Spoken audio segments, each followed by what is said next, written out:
Hola chicos, ¿cómo están? Espero que tanto ustedes como sus familias se encuentren bien, que esta semana que pasó, la semana Ponte al Día, hayan realizado las actividades que tenían pendientes en sus asignaturas. Y para la clase de hoy, la cuarta clase de la unidad número 1 de la asignatura, pedirles sus materiales, su cuaderno de asignatura y su estuche para dar inicio a esta clase. Recordarles que el objetivo que estamos trabajando es el OA3 y hoy día vamos a hablar específicamente de sismos o terremotos y lo vamos a relacionar con la actividad planteada las clases anteriores. Entonces, título de la clase de hoy, terremotos. ¿Estás preparado? Primero vamos a definir qué es un terremoto. Es el movimiento de la corteza terrestre causado por la liberación brusca de energía elástica acumulada por su deformación. Recordar que las capas de la Tierra son tres. Tenemos el núcleo, el manto y la corteza. La corteza es la capa más externa de la Tierra.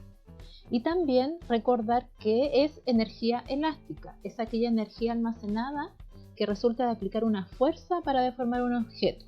Por ejemplo, aquella fuerza que va a ejercer un arquero para estirar un arco.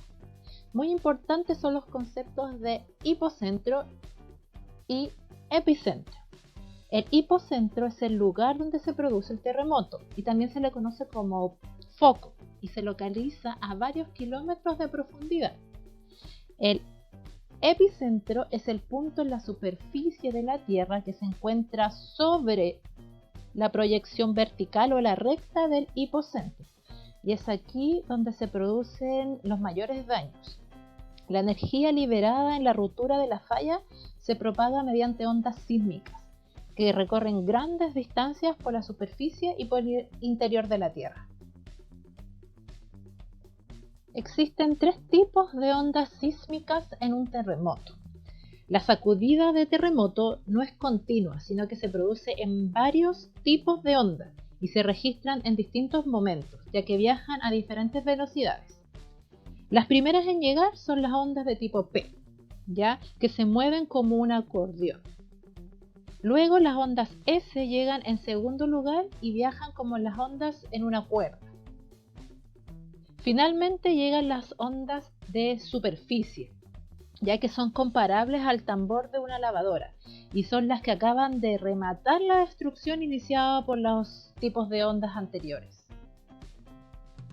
¿Por qué se producen los terremotos?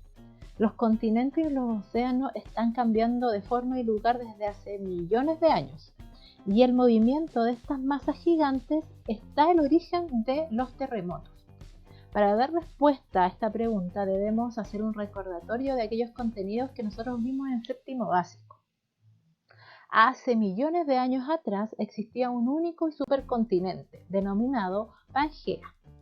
Este continente se dividía en dos zonas, la Eurasia, la masa de tierra del hemisferio norte, y Gondwana, el bloque continental del hemisferio sur. Sus fragmentos se dispersaron en un movimiento llamado deriva continental. A nivel global, los terremotos se producen preferentemente en las zonas del planeta que coinciden con límites de placas que se juntan, se separan o se deslizan una respecto de la otra. Y a esto se le conoce como teoría de la tectónica de placas, que explica el movimiento de los continentes, además de estos procesos geológicos como son los terremotos. La litósfera, que es la capa externa de la Tierra, está dividida en varias secciones conocidas como placas tectónicas. Existen alrededor de 9 placas tectónicas, ¿ya? Estas se mueven por la dinámica interna del planeta.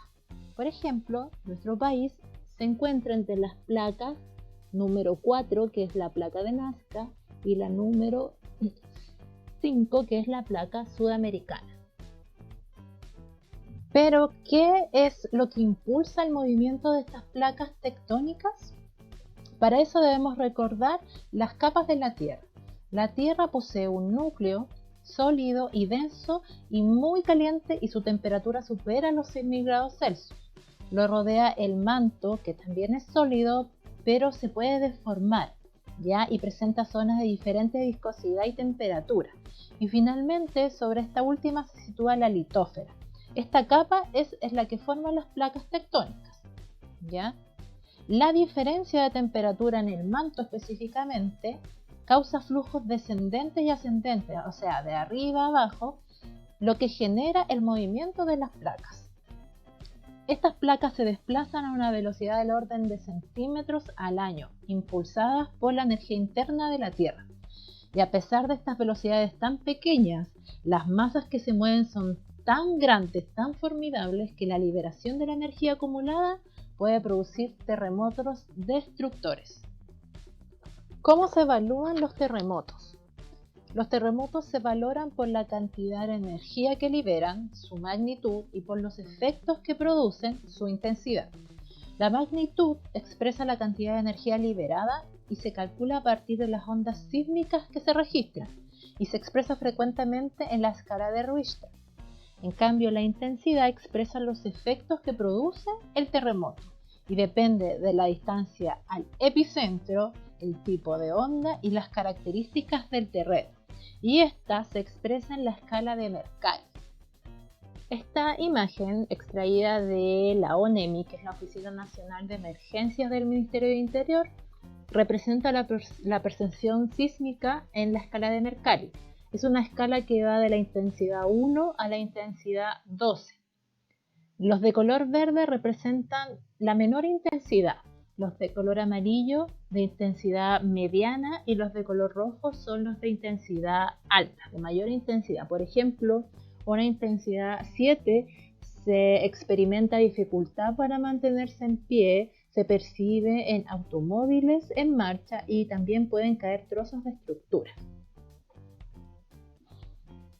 ¿Cuándo es peligroso un terremoto? Los daños causados por un terremoto son el resultado de varios factores que determinan qué tan peligroso es. Un factor es la amplitud del movimiento. Depende de la magnitud del terremoto y de la distancia al foco sísmico. Otro factor es la duración de la sacudida. Los terremotos de mayor magnitud producen sacudidas de mayor duración. También el tipo de suelo. El movimiento del terreno se amplifica cuando es más blanda y gruesa sea la capa de suelo. Y por último, el tipo de construcción. Algunas construcciones son más vulnerables que otras. Influyen los materiales empleados, el tipo de estructura, el diseño, la mala ejecución de la obra o la relación con los edificios colindantes. Entonces, estos 4 factores determinan qué tan peligroso puede ser un terremoto.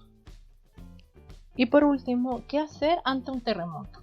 Existen normas de autoprotección, ya sea antes, durante y después de un terremoto. Antes se recomienda tener un plan de acción, revisar tu hogar o el edificio en el que te encuentres y aprender a desconectar agua, luz o gas. Durante se recomienda situarse bajo una mesa, alejarse de fachadas o cristales y prohibido entrar y salir de edificios. Después de un terremoto se recomienda desconectar agua, luz y gas, evacuar ordenadamente el edificio en el que te encuentres, no mover heridos graves y no entrar en edificio. Estrictamente prohibido. Ok, a partir de lo que vimos en esta clase, el desafío de esta semana lleva por nombre ¿Cómo deberíamos actuar? Número 1. Se presentan distintos escenarios. Un cine, tu colegio, tu hogar. Primero debes escoger uno. A partir de esto, realiza un plan de emergencia, acciones que llevarías a cabo durante y después de ocurrir un terremoto de intensidad 7 en la escala de Mercalli. Esta actividad debes hacerla de manera ordenada en tu cuaderno de la asignatura. Ok chicos, no olviden dejar sus dudas o consultas en los comentarios o también en el correo colsanjuan.deptociencias@gmail.com. Que estén muy bien, muchos saludos a su familia y espero que ya pronto nos podamos ver. Adiós.